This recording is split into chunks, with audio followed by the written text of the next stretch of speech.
अब यह भी कमजोरी, ओए है, अब कमजोरी कितनी हमारे अंदर, वो सारी वीकनेस गिनाई जा रही है। डॉक्टर बुढ़ वाली बात है, यह भी कमजोरी, डॉक्टर वाली बात है, यह भी कमजोरी। अब उसके अंदर दूसरी कमजोरी क्या थी कि मैं तो अनमैरिड हूं, बाल ब्रह्मचारी हूं, मैं साधु हूं, और राजा जनक ने कई सैकड़ों की संख्या में रानियां रखी हैं। ओए होए होए, राजा जनक गृहस्थी भाई, कैसे शीश नवाऊं जाई। सुखदेव बोले शब्द विवेका, हम स्त्री का मुख नहीं देखा, कि मैंने तो स्त्री का मुख भी नहीं देखा है। माँ के जन्म होते ही मैं निकल के भाग लिया था अपने दूर जाकर के जंगल में साधना करता हुआ, अब मैं यहाँ आया था। और ईब में एक योगी अंडी पाक रहा, एक गृहस्थी आदमी को कैसे, क्योंकि गुरु का आगे तक नतमस्तक भी होना पड़ेगा, प्रणाम भी करने पड़ेंगे, दंडवत भी करनी पड़ेगी, सारी क्रियाएं करनी पड़ेंगी। जब फौज में भर्ती हुआ तो सारी ही रिहर्सल करनी पड़ेगी और ट्रेनिंग पूरी करनी पड़ेगी, तभी वो फौजी बनेगा। तो वो कमजोरी अड़गी।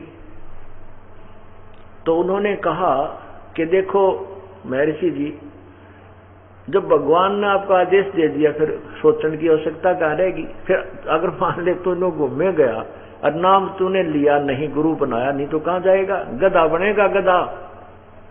अब जो बुद्धिमान होते हैं वह सच्चाई कहे बिना चूक क्या नहीं करते। जब उन्होंने ऐसे जोर से कहा कि तू गधा बनेगा, तो उसकी अंदर, क्योंकि हमारे पूर्व जन्म जन्मांतर की सब जितनी भी घटनाएं हमारे अंदर आत्मा के अंदर अंतःकरण में फीड है, वो बिल्कुल जो की तो फिल्म हमारे अंदर कोड वर्डों में जमा है। तो एक वह फिल्म चल पड़ी उसकी।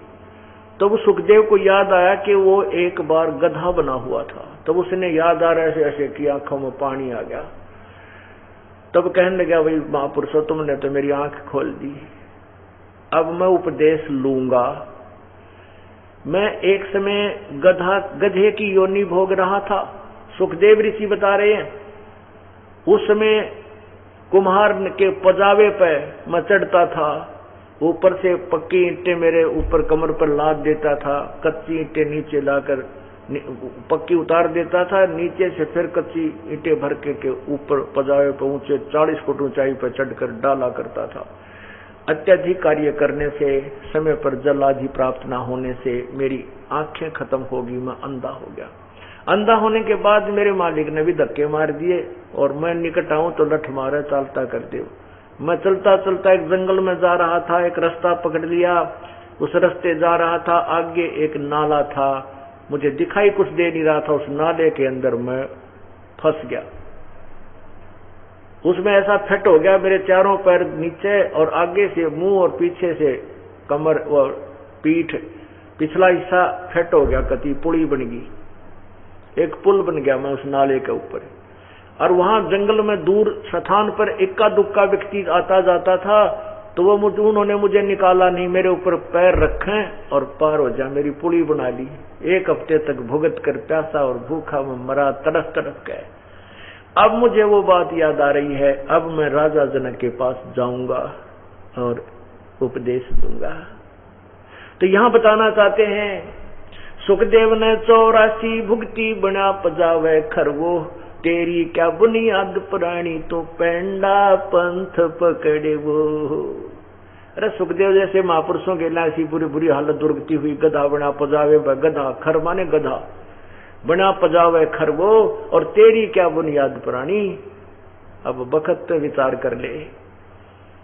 अब पेंडा पंथ पकड़ वो साधना ग्रहण कर जिससे सब छुटकारा हो, पूर्ण संत की तलाश कर।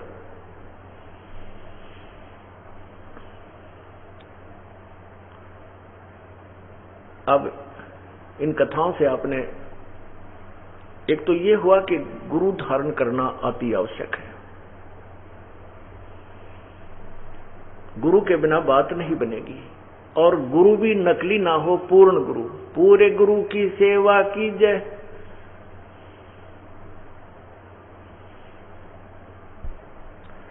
गुरु वचन निश्चय कर माने, पूरे गुरु की सेवा ठाने। गुरु वचन को निश्चय माने, जो गुरु बना लिया उसके प्रत्येक आदेश का पालन हो, और गुरु भी पूर्ण हो। पूरे गुरु की सेवा अर्थात उसकी पूजा में लगे, गुरुदेव के द्वारा दिए गए मार्ग को पूरे गुरु के द्वारा लगे, बताए हुए मार्ग पर लगे और फिर गुरु के वचन को अवश्य पालन करे।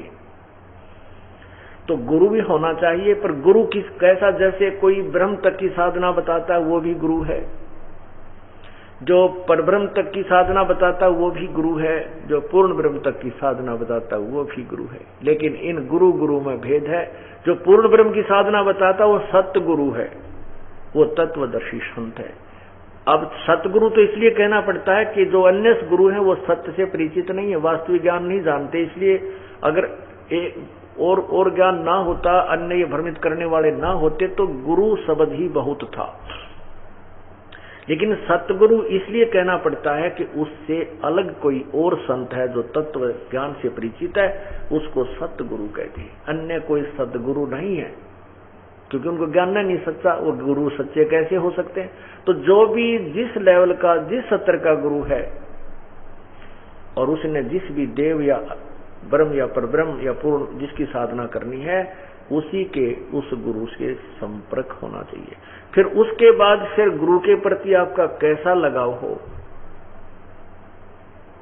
परमात्मा कहते हैं मम संत मुझे जान मेरा ही स्वरूपम। अब कहते हैं कि मेरा जो संत है, यानी जो गुरु पद पे मैंने बैठाया है, उसको मेरा ही स्वरूप जान, उसको अन्य मत समझ।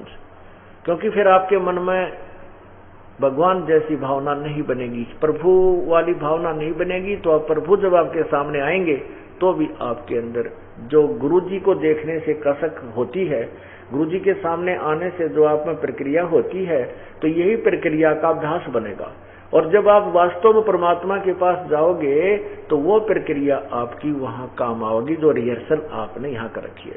अगर ये रिहर्सल आपकी ठीक नहीं होगी, वहां पर भी भगवान के सामने भी ऐसे पेश आओगे गलत ढंग से, तो वहां से आपकी भक्ति रिजेक्ट कर दी जाएगी, कैंसिल कर दी जाएगी। इसलिए आपको यहाँ ये ज्ञान हर तरीके का, हर तरह का सब फाउल पॉइंट भी बताए जाते हैं और आगे चलने की विधि भी बताई जाती है, भक्ति करने का तो तरीका भी आपको समझाया और सुनाया जाता है। अब सुखदेव ऋषि की कथा और पूरी कर देते हैं, उसके बाद गरीबदास जी की कथा आपको सुनाएंगे शेष। क्योंकि सत्संग के अंदर हर पहलू पर विचार दिए जाते हैं, क्योंकि प्रत्येक क्लास में अर्थात प्रत्येक सत्संग में सुबह और शाम के में स्टूडेंट बदलते रहते हैं। कुछ एक वही होते हैं, फिर उनके लिए भी ज्ञान बार बार सुनना अति आवश्यक है। जैसे प्रतिदिन खाना खाना आवश्यक है सुबह शाम, इसी प्रकार ये परमात्मा की अमृतवाणी रूपी जो आहार है, ये भी इस आत्मा को सुबह और शाम अवश्य करना चाहिए। ये नहीं सोचना चाहिए कि ये तो कथा मैंने सुन रखी है, 2 बार सुन ली, 3 बार सुन ली, ये सुना मैं गुरु जी। नहीं, यह भी कमजोरी है, डॉक्टर वाली बात, यह भी कमजोरी है। क्योंकि जैसे स्वस्थ व्यक्ति सुबह भी खाना खाता है, शाम के समय भी उसको भूख लगती है, वही रोटी होती है, वही सब्जी। भूख जब सभी लगेगी तो सब्जी नहीं दिखती, उसमें रोटी रोटी दिखे, कैसी ही हो रोटी वही होती है। और समय पर भूख ठीक लग रही है तो समझो आप स्वस्थ हैं। और जब आपको सुबह दाल रोटी खा ली, शाम ने दाल ना मिली और रोटी रोटी मिल गई, तो समझो आप न सोच रहे हो कोई रुचि नहीं बन रही, शायद दाल के साथ खाता, और दाल भी बनवा ली तो फिर भी ना खाएगी, रुचि नहीं बनी, तो अर्थात आप अस्वस्थ हो या तो आपके बदहजमी हो चुकी है, आप स्वस्थ नहीं हो। स्वस्थ व्यक्ति को आनाकानी नहीं हो सकती, रोटी की भूख अवश्य लगती है। इसी प्रकार रोटी वही होती है, आटा वही होता है, और सुबह शाम भूख लगती है तो आप स्वस्थ हैं। इसी प्रकार आत्मा की सतीथी जाने, ये इसका पैमाना, इसका तापमान नापन का थर्मामीटर है कि जब आपको सुबह कथा सुनी, मान ले शाम ने विवाह सुना दी दोबारा और आपके मन में न्यू आ गया तो सुबह सुनी थी, तो यह भी कमजोरी है। अब अभी आपके अंदर वो दोष, कोई ऐसा दोष विद्यमान है, आप स्वस्थ नहीं है, आपकी भक्ति में कोई खोट उत्पन्न हो गया। उसका ट्रीटमेंट क्या है? जैसे बीमार आदमी को रोटी अच्छी नहीं लगती तो ट्रीटमेंट क्या होता है, उसका उपचार क्या है कि वो कड़वी गोली खानी पड़े, ना चाहते हुए भी खानी पड़ती है। तो ये सत्संग के वचन वो कड़वी गोलियों का भी काम करते हैं, ना चाहते हुए सत्संग सुनना चाहिए, कुछ देर के बाद देखना फिर आनंद आने लग जाता है। ऐसे ही कड़वी गोली खाने के उपरांत फिर वो बुखार कम हो जाता है, और बुखार जब कम हो जाता तो रोटी स्वादिष्ट लगने लग जाती है, सुबह शाम दोनों ही। इसीलिए तो इस प्रकार ये कथाएं सुनानी पड़ती है। अब सुखदेव ऋषि वहां स्वर्ग से आकर के नीचे आ गया। उसने सोचा मेरे पिताजी व्यास जी, वेद व्यास जी बहुत विद्वान हैं, उनका नाम कृष्ण द्वैपायन भी है, कृष्ण द्वैपायन उर्फ वेद व्यास।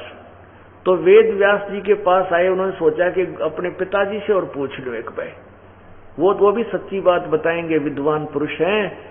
वो सोचा नहीं था जैसे भी बात बन जाए भाई मैं कोई और गुरु बना लूं, राजा जनक के पास ना जाऊं, क्योंकि वो तो गृहस्थी आदमी है, वो राजा है, और मैं उसको राजा के सामने मैं ऐसे गृहस्थी के सामने शीश निभाऊंगा तो मेरी बेइज्जती हो जाएगी।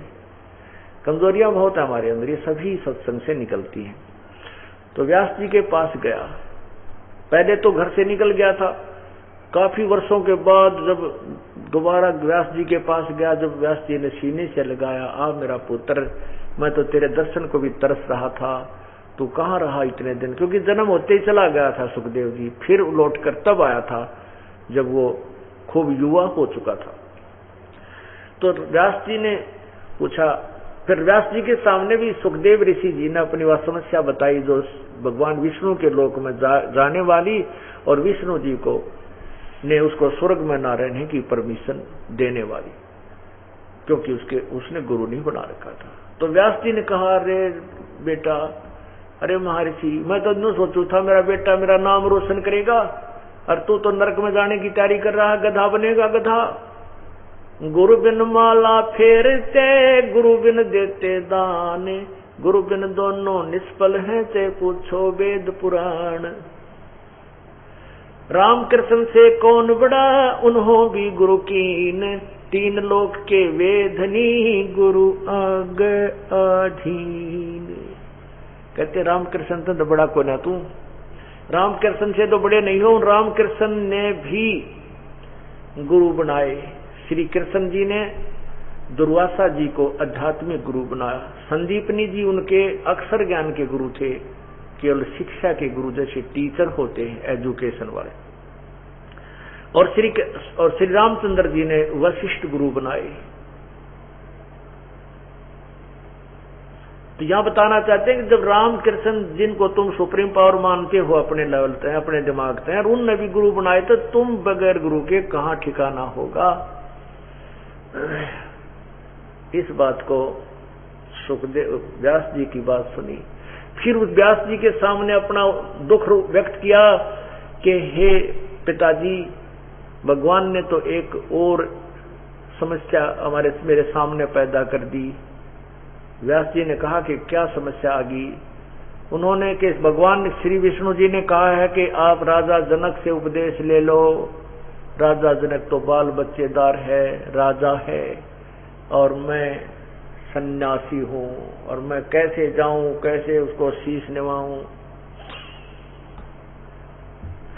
तब व्यास जी बोला, बेटा एक तरफ तो आप कह रहे हो कि भगवान का आदेश है, और दूसरी तरफ तो समस्या को देख रहा है, समस्या तो और गहन पैदा कर लेगा तू। भगवान का आदेश है तो फिर सोचने की आवश्यकता कहाँ है तुझे, शीघ्र चला जा, गिर जा उसके चरणों में जाके, महापुरुष के। और राजा जनक बड़े महान आत्मा हैं।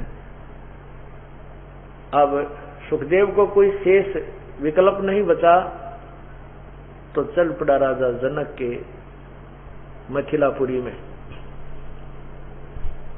राजा जनक को जब पता चला कि एक सुखदेव नाम के महर्षि आपका दर्शन करना चाहते हैं, आपके द्वार पर आए हैं, राजा ने अच्छा एक पलंग पर आसन लगवाया, स्वच्छ साफ सुथरे धोए हुए कपड़े बिछवाए, और ऋषि को बुलाया कि आओ ऋषि जी बैठो, सिंहासन पर विराजमान हो, और स्वयं के लिए नीचे दरी बिछवा ली। आप वहां बैठने लगे। उस ऋषि का, सन्यासी का आदर करते हुए, उनको तो ऊपर आसन पर बैठा रहे हैं, स्वयं नीचे बैठना चाहते हैं। तो ऋषि सुखदेव नीचे ही बैठ गया राजा जनक के पास में, और कहने लगे, नहीं प्रभु, आप आसन पर विराजमान होइए और मैं यहां बैठूंगा, मैं आपको गुरु धारण करने आया हूं। अब राजा जनक कहते हैं ऋषि जी मेरे से कोई गलती बन गई क्या, मेरा जो है क्यों उपहास करते हो मेरा। कहने लगे नहीं, मैं सचमुच आपसे उपदेश लेने आया हूं। अब राजा जनक समझ गए थे भाई, जैसे कोई नाम देता है गुरु तो उसकी शिष्य को थोड़ा बहुत साफ अवश्य करता है, देखता है कितना किसमें अभी खोट है या नहीं है। राजा जनक ने कहा ठीक है आप विश्राम कीजिए, शाम का समय था तो कहने लगे आप विश्राम कीजिए, सुबह आपको उपदेश दिया जाएगा। उनको एक ऐसे कमरे में, ऐसे मकान में उनका शयन करने का व्यवस्था कर दी, अलग से सेपरेट। उसमें 2-3 जो स्त्रियां थी, बहन बेटियां थी, राजा जनक की जो रानियां थी, उनमें से 2 की एक की ड्यूटी लगाती कि आप जाइए और इस राजा की परीक्षा लीजिए, ना इस ऋषि की परीक्षा लीजिए। अब शाम का समय हो गया, रात्रि के समय वो लड़की उस सुखदेव ऋषि के उस कमरे में प्रवेश किया और जाकर के राजा ऋषि सुखदेव के पलंग पर बैठ गई। अब सुखदेव ऋषि की आंखें, अभी जाग रहा था, लेटा हुआ था, उसके बैठते ही वो बहुत दूर उसी पलंग पर लड़की से 3 फुट की दूरी पर बैठ गया। वो लड़की और थोड़ी सी उसकी साइड की तरफ होने लगी तो उठ के खड़ा हो गया। कहने लगा ये बहन आप बाहर चली जाइए, आप किस लिए आए हैं। कहने लगी मेरी राजा ने ड्यूटी लगाई है, मैं आपकी यहाँ सेवा करने आई हूँ। आपको कोई पानी की, चाहे दूध की आवश्यकता पड़े फल रात्रि में, तो बोला मुझे किसी चीज की आवश्यकता नहीं, आप बाहर जाइए। वो आ गई तो उसने राजा को बता दिया कि ऐसी ऐसी सती थी। कहने लगा ठीक है। अब सुबह के समय राजा ने कहा अपनी पटरानी से, जो मुख्य औरत थी, जो सबसे बड़ी समझदार, वो भी पुण्यात्मा थी, भक्ति युक्त थी, कमाई थी उसके अंदर भगवान के नाम की। राजा ने अपनी रानी से कहा कि मैं स्नान करूंगा, स्नान की व्यवस्था कीजिए। उस मुख्य रानी ने वहीं पर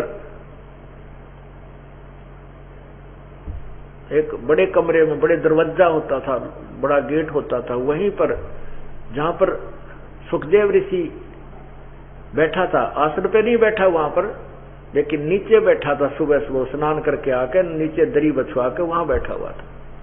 और राजा जनक ने कहा कि मैं स्नान करूंगा, मेरे लिए पानी तैयार करो। तो वहीं पर चूल्हा बना के ईंटों का और नीचे अच्छे लकड़ लगा के पतीला धर दिया पानी का। वो पानी, वो जल ऐसे उबला जैसे चाय का पानी उबला करे चाय बनाते समय।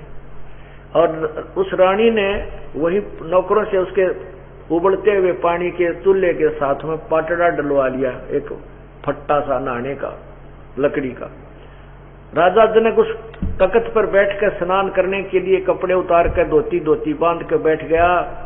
और जो मुख्य रानी थी वो उस उबलते हुए जल में लोटा भरे पानी का राजा के सिर के ऊपर गिरा, हाथ तो मसले ऐसे स्नान करा रही उबलते पानी थे। और वो रानी राजा पे पानी गिरे, पानी डाले उसके सिर पे और सुखदेव यूं करे, अग जल गया।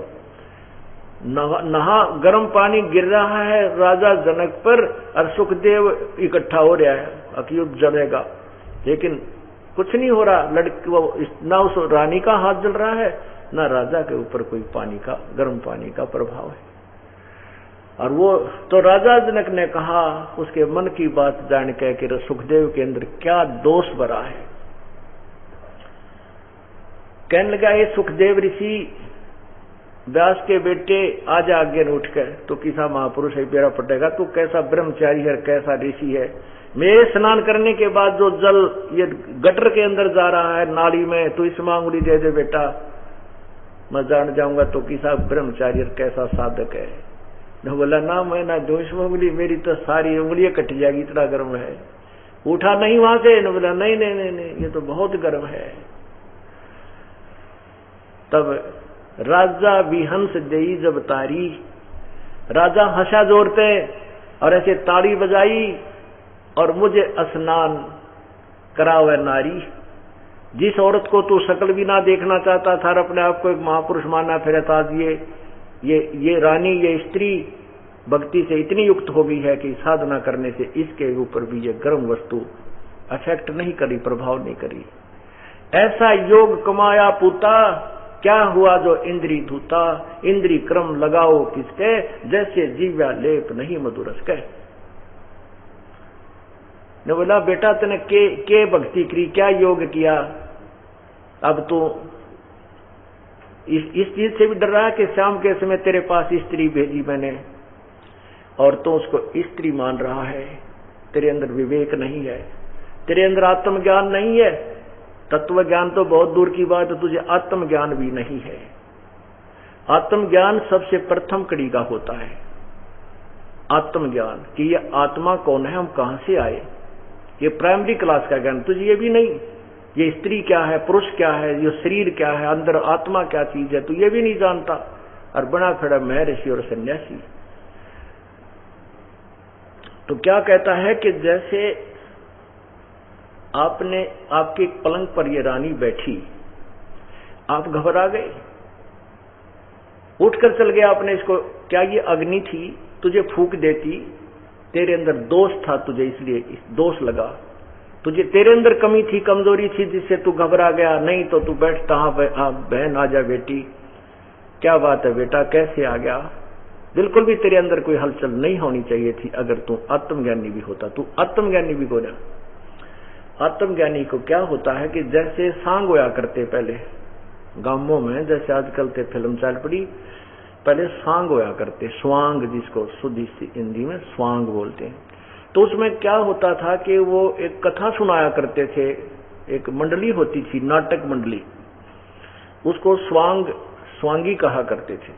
तो वो क्या करते थे, लड़का ही लड़की का रोल करता था, एक राजा बनता था, एक रानी बनती थी। तो उनको सांग जब हो रहा था तो उसमें राजा फिर नाचने गाने की व्यवस्था करते हैं, तो लड़के ही लड़कियों का सुंदर रूप बना करके अंग आर्टिफिशियल अंग लगा करके वो स्त्री बन करके डांस करते थे, भूमिका करते थे, अभिनय करते थे। तो एक लड़का प्रथम बार सांग देखने गया, उसने अपने मित्र से जो बार बार सांग देख चुका था, उसने कहा देख कितनी सुंदर लड़की है, बहुत अच्छा डांस कर रही है। तो उस लड़के ने कहा कि नहीं ये लड़की नहीं है, लड़का है। ने बोला नहीं तूने नहीं, तुझे नहीं मालूम। तो उसने उसके भ्रम को निवारण करने के लिए उनके वो नाटक पूरा होने के उपरांत जहां वो ठहरे हुए थे उस गांव में, नगर में, उनके साथ साथ लेकर गया। उन बच्चों ने जाते ही वो आर्टिफिशियल जितने भी अंग लगा रखे थे लड़कियों वाले उतार उतार के खुट्टी पर टांग दिए और कच्चे कच्चे में खड़े हो गए। तब वो कहने लगा रहा सचमुच ये तो लड़के थे, लड़की को ना। तो अगले दूसरे दिन जब वो नाटक देखने गया, वो लड़के नाच रहे थे लड़कियों का वेश बनाकर, स्वांग करके, उनको लड़की नजर नहीं आ रही थी, वो लड़के ही नजर आ रहे थे। ऐसे ये आत्म तत्व का ज्ञान हो जाने के उपरांत स्त्री और पुरुष के ऊपर ये कवर दूसरा दिखाई देगा, अंदर आत्मा एक ही नजर आएगी। और तत्वदर्शी संत के अंदर, आत्मज्ञानी के अंदर भी वो गंदी भावना नहीं रह सकती। तो क्या बताते हैं कि राजा विहंस देई जब तारी, और मुझे स्नान करावे नारी, ऐसा योग कमाया। वो कहता है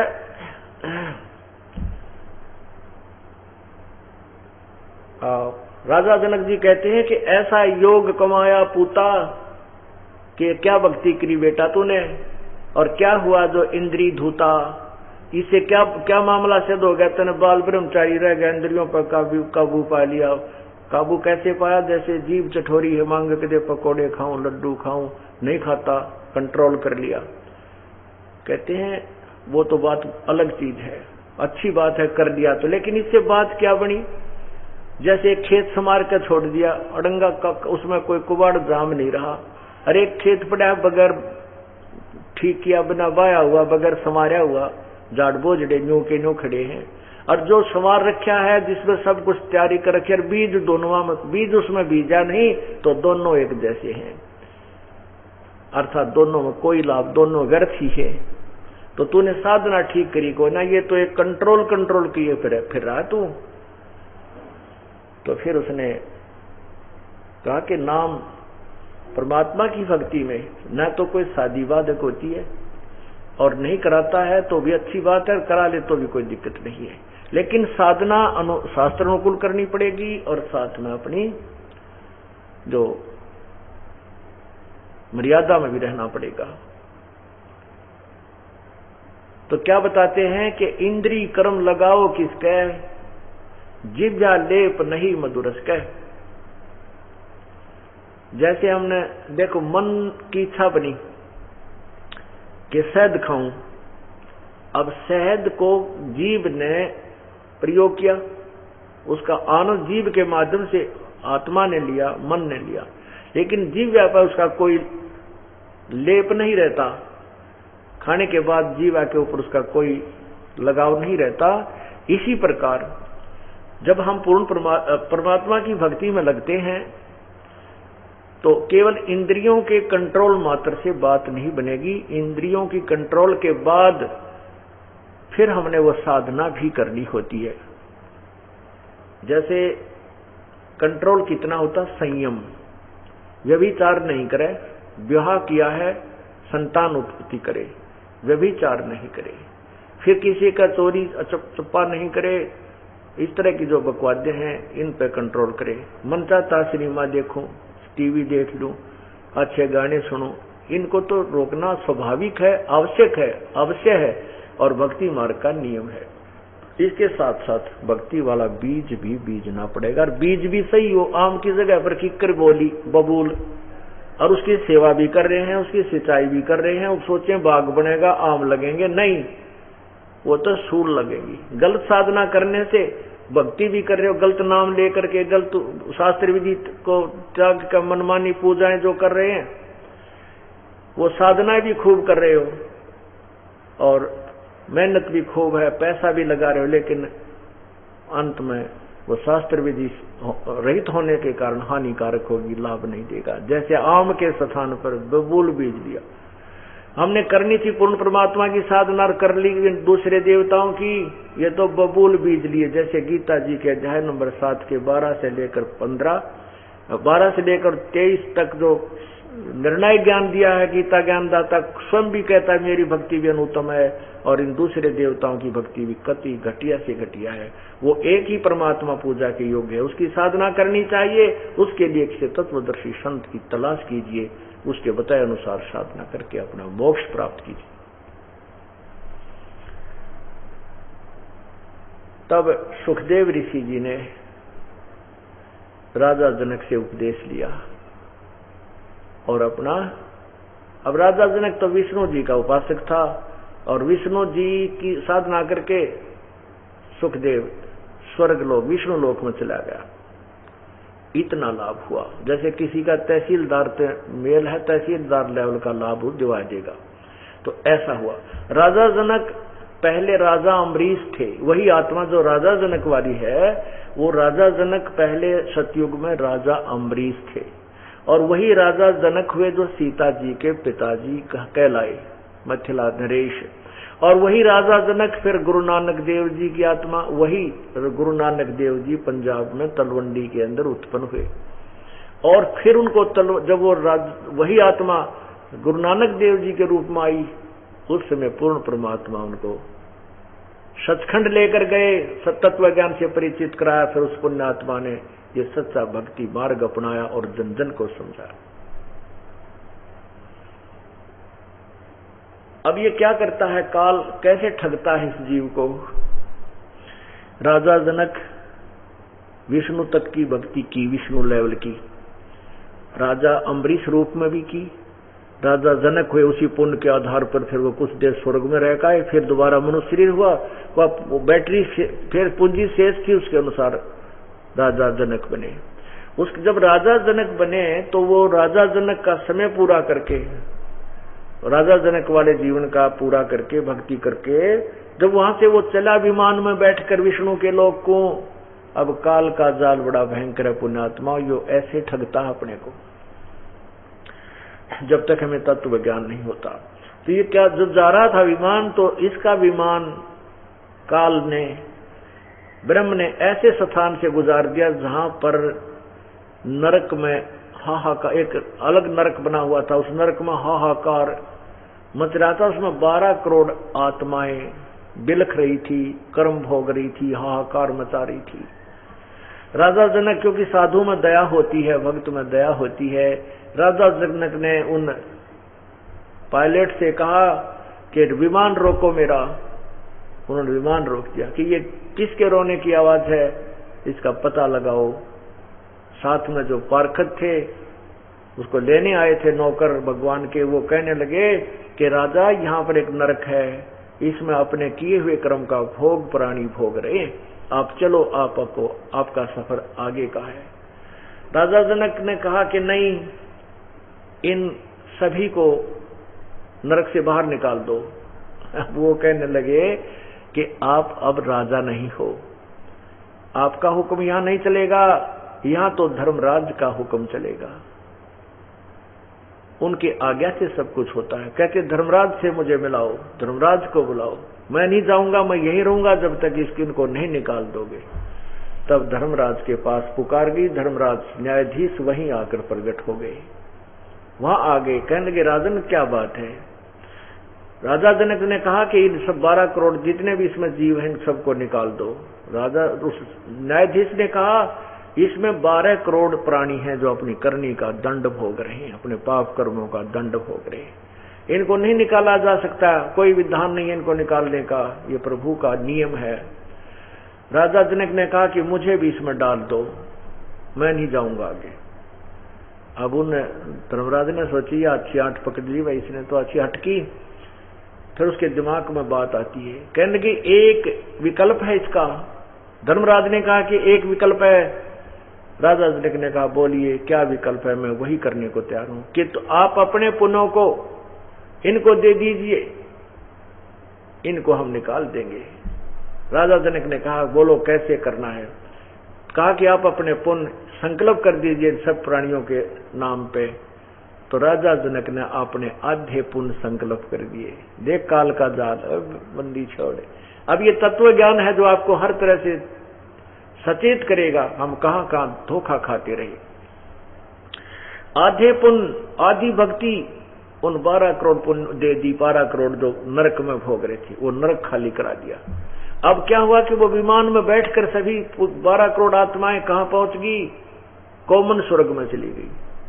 राजा जनक विष्णु लोक में चला गया। अब जब तक राजा जनक के द्वारा डोनेटेड वो पुण्य रहेंगे, दान किए हुए पुण्य उन प्राणियों के साथ रहेंगे, वो 12 करोड़ के साथ। मान ले उनके आधार पर उनको किसी को 10 वर्ष का समय स्वर्ग का बन गया, क्योंकि जितने दिन की पुण्य उनकी जेब में है उसके आधार पर वो स्वर्ग में रहेंगे। जब वो पुण्य समाप्त हो जाएंगे, पुण्य उन्हीं नरकों में डाले जाएंगे और उनको वो पाप भी भोगने पड़ेंगे जो उनके बैलेंस रखे थे, वो खत्म नहीं हुए।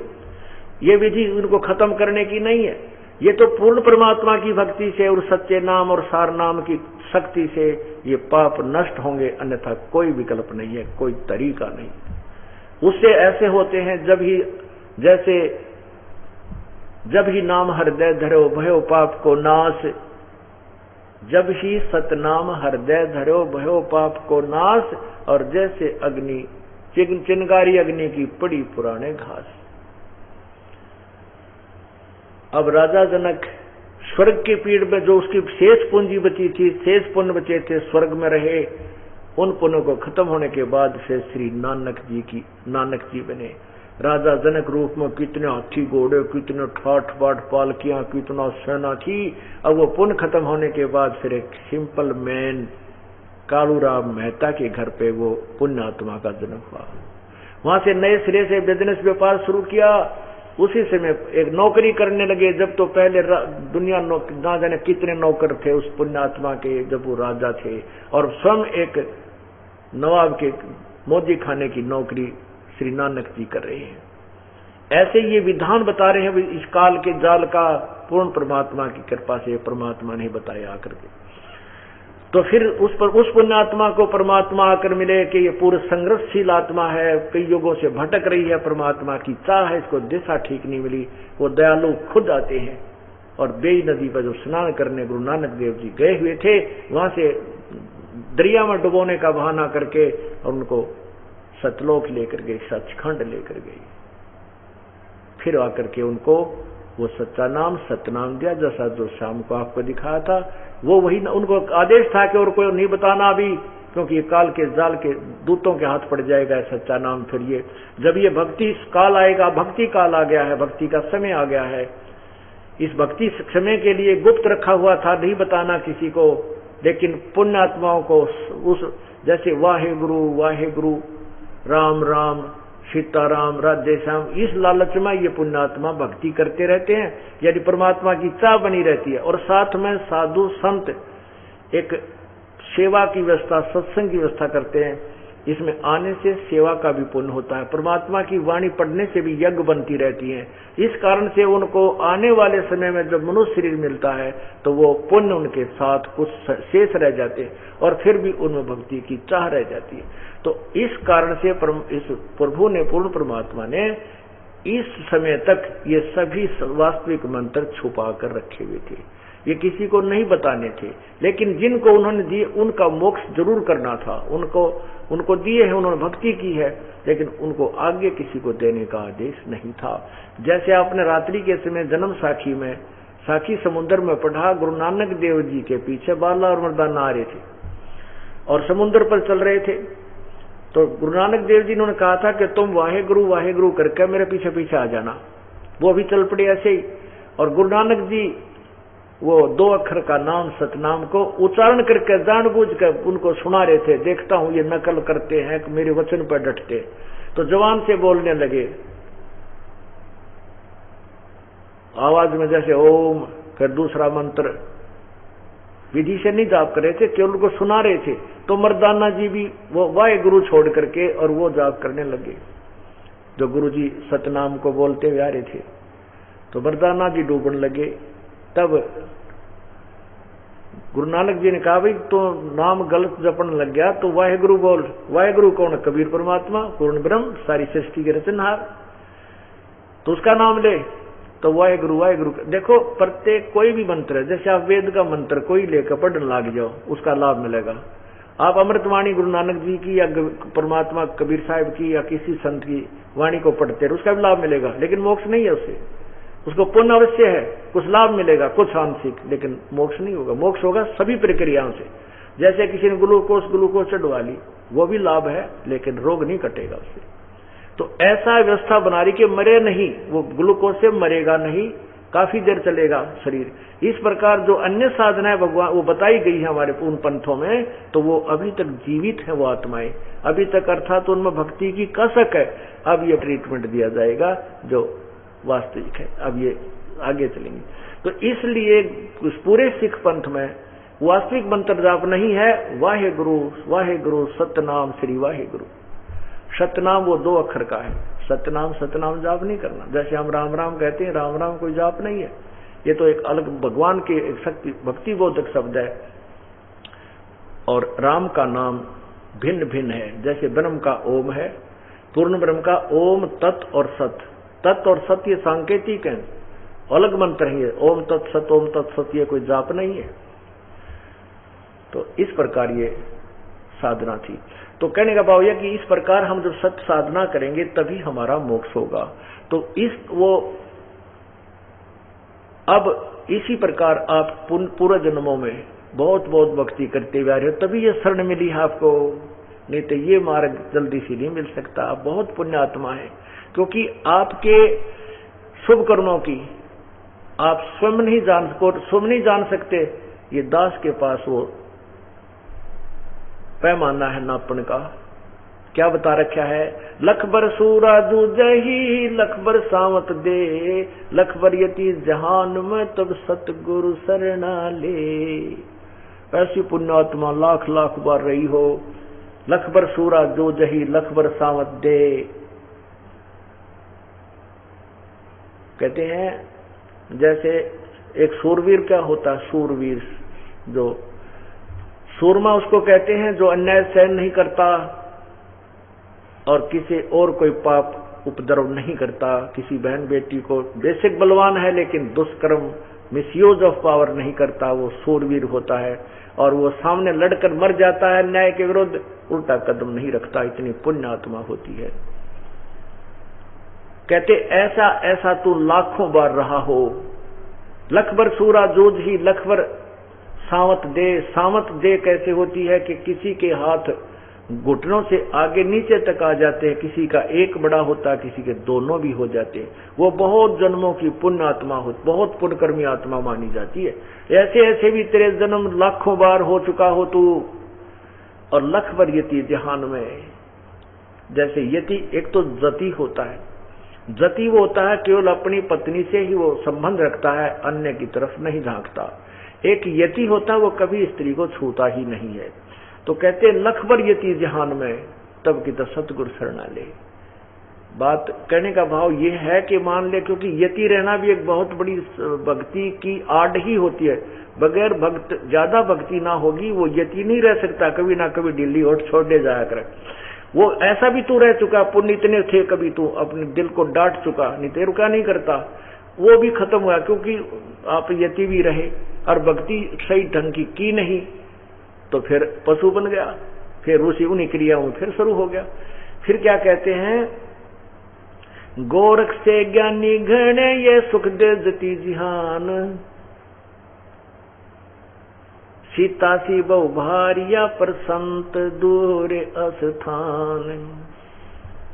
गोरख से ज्ञानी घने, परमात्मा गोरखनाथ जी को मिले थे, कबीर परमेश्वर पूर्ण ब्रह्म, उनको भी ये तत्व ज्ञान से परिचित किया था। फिर वो औरों को समझाने में बड़े प्रसिद्ध हो गए कि बड़ा विद्वान है, बड़ा विद्वान है, लेकिन तत्व ज्ञान सार नाम नहीं था उनके पास, ज्ञानी बन गया वो।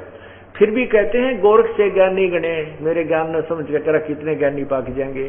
गोरख से ज्ञानी गणे सुखदेव जति जिहान। अब सुखदेव को जति बोला गया है, यति नहीं। अब सुखदेव जति जिहान, सुखदेव ने फिर बाद में शादी करवा ली थी।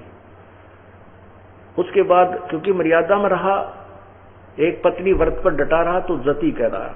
कहते सीता सी बहु भारिया, सीता जी को बहुत ही ज्यादा सती माना जाता है। अपने पति रामचंद्र के अतिरिक्त उसका रावण के प्रति स्वप्न में भाव नहीं बन पाया। कहते ऐसी भी बहुत पत्नियां मिल जाएंगी, इनकी भी कमी नहीं है बहन बेटियों की। सुखदेव से गोरख से ज्ञानी गणे सुखदेव जति जहान, क्या कितने के सुखदेव जैसे जति भी, और सीता जैसी बहु भारिया, सीता जैसी पत्नियां भी बहुत मिल जाएंगी, लेकिन संत दूर स्थान। कोई पूर्ण संत बहुत दूर, संत के घर बहुत दूर हैं। जैसे शाम को आपने बताया था कि कोटो मध्य कोई नहीं रजू मकरा, अरबों में कोई गर्क सुनो रे छुमकरा। तो इस प्रकार हमने अपनी इस भक्ति को प्रफुल्लित करना है, आगे बढ़ाना है। तो आप कितने पुण्यकर्मी हो? कहते हैं लख बर सूरा जोज भी लख बर सावत दे, और लख बर यति जहान में जब कोई सतगुरु शरणा दे। आप ना जाने कितने कितने जन्मों में, कौन कौन से युगों में कितनी अच्छी आत्मा रहे हो, तो साधनाएं भी की हैं आपने, मर्यादाएं भी रखी हैं आपने, इंद्रियों पर काबू भी कर लिया, लेकिन उन्हीं पुण्यात्माओं को ये संघर्ष करते हुए आ रहे हो।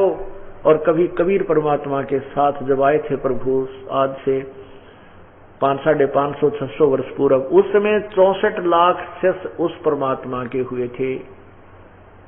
और वही आत्माएं आज फिर आप, वही आत्माएं पहले वही आएंगी जो 64 लाख थे, पार नहीं हुए, एक छोटी सी परीक्षा के अंदर फेल हो गए थे, तो वो, लेकिन वो गुरुद्रोही नहीं हुए थे, आप उन्हीं में से हो।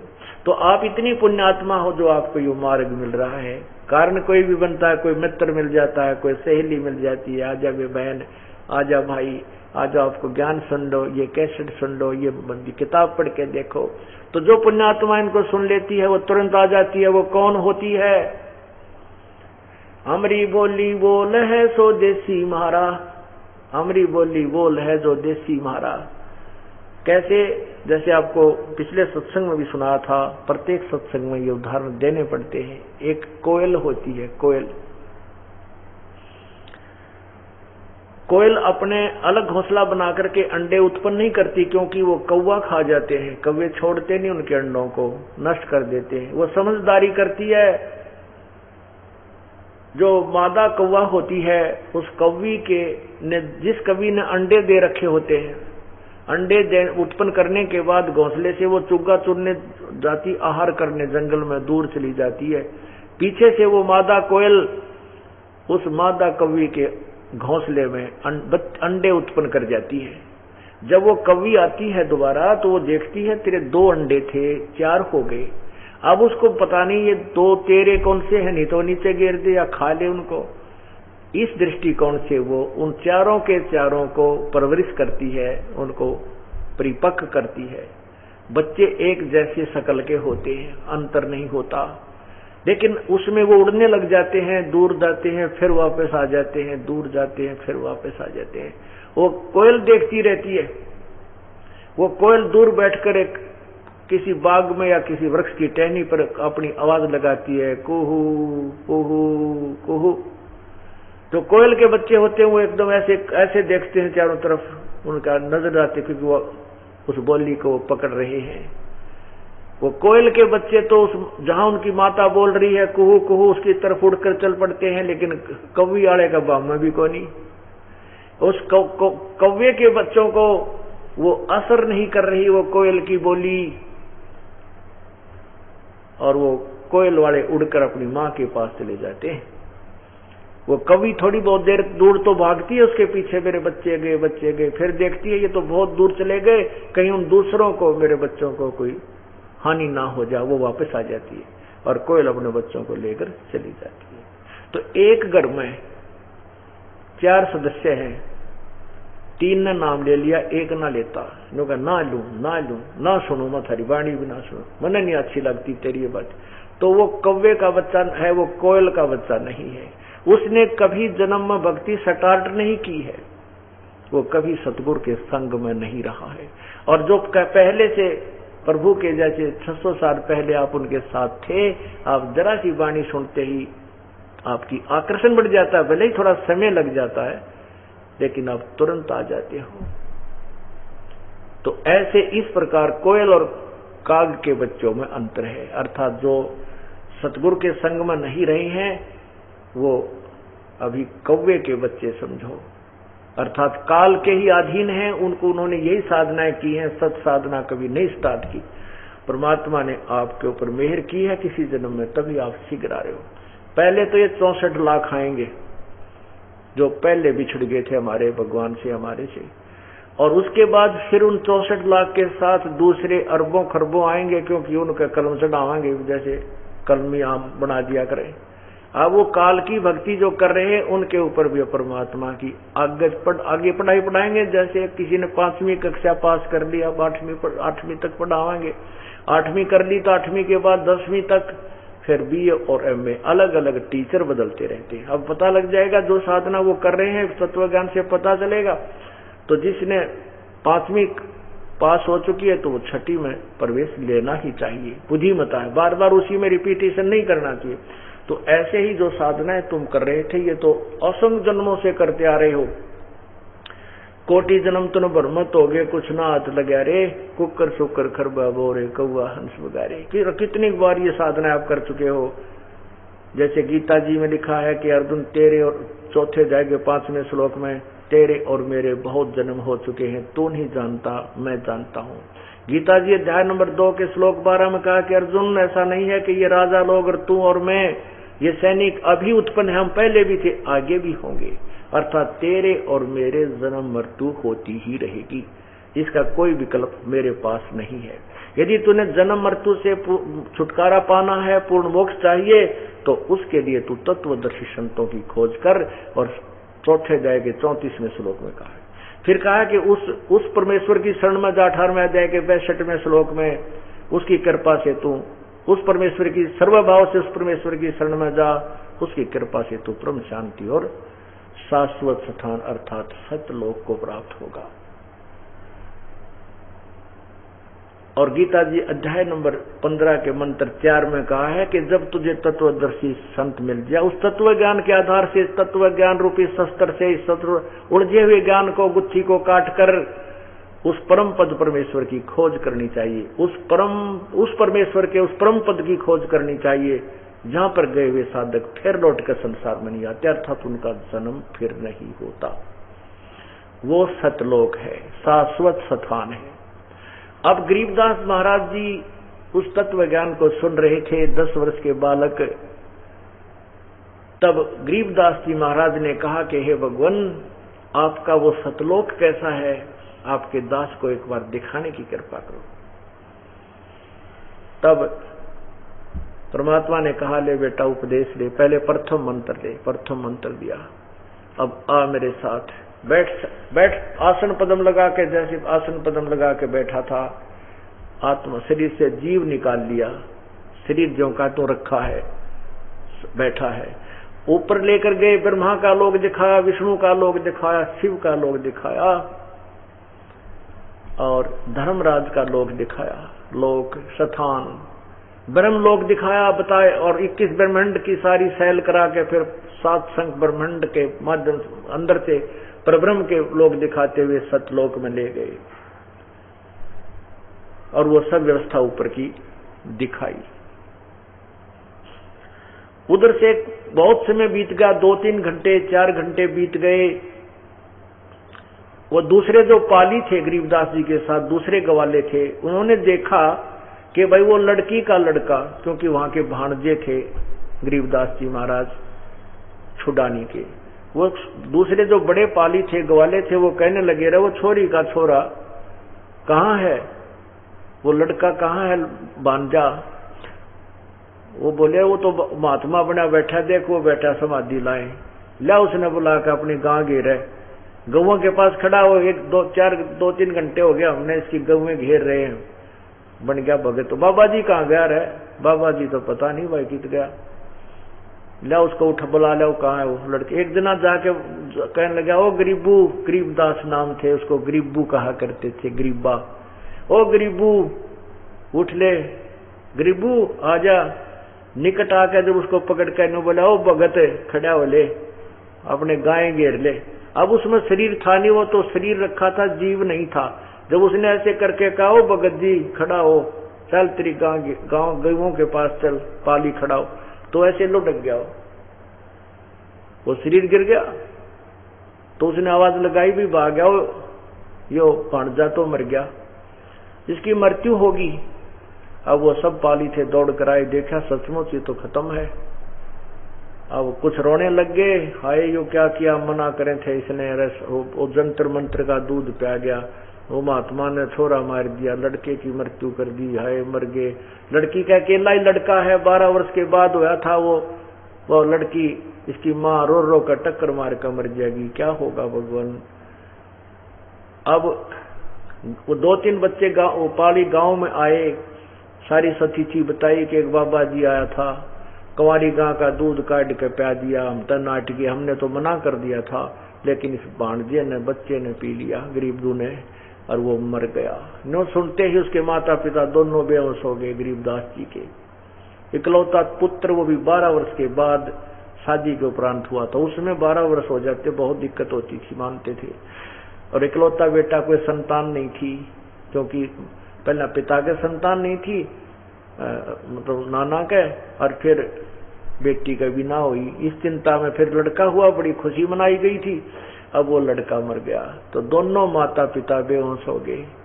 गांव के लोगों को, व्यक्तियों को पता चला, वो दौड़ पड़े, एकदम जाकर देखा वो सचमुच मृत पड़ा है। वहां से उठाकर घर न लाए, घर में फिर पूरी व्यवस्था की, उसका अर्थी बनाई, उसका जनाजा बनाया, उसको उठा करके शमशान घाट पर ले गए, शमशान घाट के ऊपर रख दिया, चिता जलाने की तैयारी करने लगे। तभी से परमात्मा ने देखा शरीर का नष्ट करने जा रहे हैं, उसी समय उस आत्मा को पुनः प्रवेश कर दिया गरीबदास जी वाली को, और वो शरीर ऐसे कंपन करने लगा, और वो जो बंधन बांध रखे थे ऊपर का, वो अपने आप टूट गए। और जब देखा कि ये सत्य, वो ये वाणी बोलता हुआ वो गरीबदास जी खड़े हुए। लेकिन उस समय वो गरीब यहाँ की लोकल लैंग्वेज नहीं बोल रहा था, उस समय ये वाणी अमृत वाणी बोल रहे थे। सतगुरु पूर्ण ब्रह्म है, सतगुरु आप अलेख, सतगुरु रमता राम है, या मैं मीन नमेक, अलल पंख अनुराग है, सुन मंडल रह थीर, दास गरीब उधार दिया मुझे, सतगुरु मिले कबीर। इस तरह की वाणी बोलने लग गया। वो जीवित तो हो गया, लेकिन ये जो वाणी वो अमृत वाणी बोल रहे थे, आंखों देखी, उससे ग्रामीण परिचित नहीं थे। तो गांव के व्यक्ति कहने लगे, भला करे भगवान, हे परमात्मा तेरा शुक्र, सौ शुक्र तुम्हारे, आपने ये छोरा जीवित तक कर दिया, लेकिन यो पागल हो गया, ये बावड़ा हो गया, बावड़ा पागल।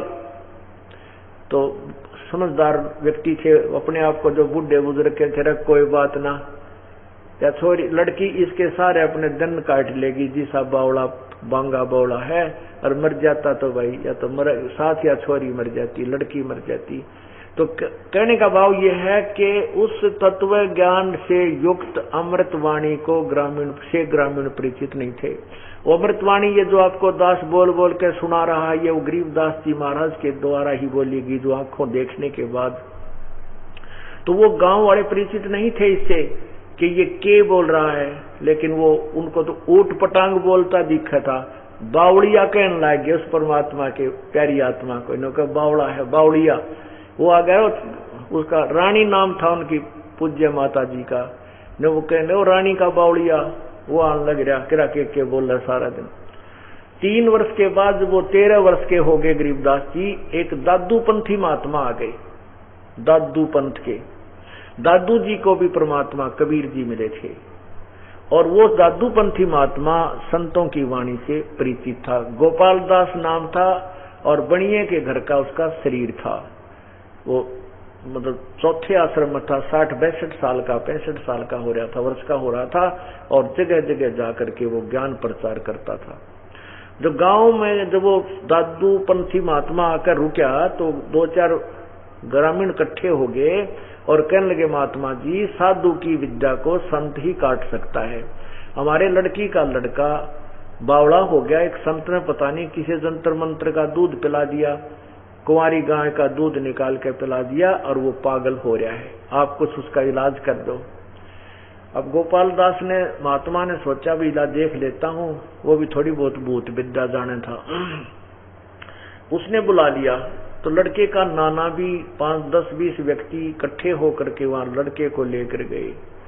दादू जी के उस अनुयायी गोपाल दास संत ने पूछा कि बेटा, वो कौन था जिसने आपका ऐसा हाल कर दिया, आपकी जो है ना जीवन नष्ट कर दिया, आपको पागल बना दिया। तब परमात्मा ने कहा, हम सुल्तानी नानक तारे दादू को उपदेश दिया, जात दुलाहा भेद न पाया, वो काशी माए कबीर होया। ओए होए, बोला मैं पार करा जिसने, और हम सुल्तानी इब्राहिम सुल्तान अधम को पार किया, नानक जी को पार किया जिसने दादू जी का भी उद्धार किया। वो जात दुलाहा भेद नहीं पाया, वो काशी माए कबीर हुआ, वही मुझे आकर मिला था। ये अमृतवाणी 1 घंटे तक धारा प्रवाही बोलते रहे गरीबदास जी। अब वो तो परिचित था, संत था, वाणी से परिचित था, हाथ जोड़ कर खड़ा हो गया, 60 साल का बूढ़ा 13 साल के बच्चे के सामने, और कहने लगा, हे भगवान, हे महात्मा जी, ये अमृतवाणी नोट करवा दो मेरे तय, कि तो आने वाले समय में जीवों का उद्धार करेगी। तो यूं कह करके वो जो 60-65 साल का दादू पंथी महात्मा एक 13 साल के बालक बौड़िए का हाथ जोड़ कर खड़ा हो गया। तो गांव वाला ने सोचा, यो बाबा जी भी पागल हो गया इसकी गिले, यो बाबा जी भी मूर्ख है, उसके आगे बच्चे के आगे हाथ जोड़ रहा है, कि इसका भी कोई असर हो गया इसी का। कहने का भाव ये है कि ज्यादा आग्रह की उस गोपाल दास ने। तब गरीबदास जी ने कहा कि अगर पूरी वाणी लिखे तो लिखवाऊं, कदे बीच में छोड़कर भाग जाए। कि नहीं महाराज, जितने दिन तुमको, मैं तो फ्री हूं करते हैं, आप जैसा आदेश दोगे मैं ऐसा करूंगा। गरीबदास जी का अपना ही एक बेरी का बाग था, उसमें एक जांडी का वृक्ष था, जांड का वृक्ष, जंड, उसके नीचे बैठ करके परमात्मा की अमृतवाणी आंखों देखा हाल गरीबदास जी बोला करते थे, और दादू पंथी महात्मा गोपाल दास लिखा करते थे। वही सदग्रंथ आज हमारे पास, ये हमने 4 पाठ करवा रखे हैं। ये पूरी वाणी, इसमें कुछ कबीर साहब की है थोड़ी सी, ये सदग्रंथ रूप में ये 4 हिस्सों में आज हमारे पास है। ये वही अमृतवाणी है जिनको मैं ये दास आपको पढ़ पढ़ के सुनाकर अनुवाद करता, उन्हीं की दी बुद्धि के अनुसार। नहीं, इस सदग्रंथ को खोलना वेदों से भी ज्यादा कठिन है। उस परमात्मा की कृपा के बिना ये सदग्रंथ नहीं कर सकते। उसके बाद गरीबदास जी ने उस परम पिता की महिमा गाई और ये यथार्थ ज्ञान समझाया। बोलो सतगुरुदेव की जय।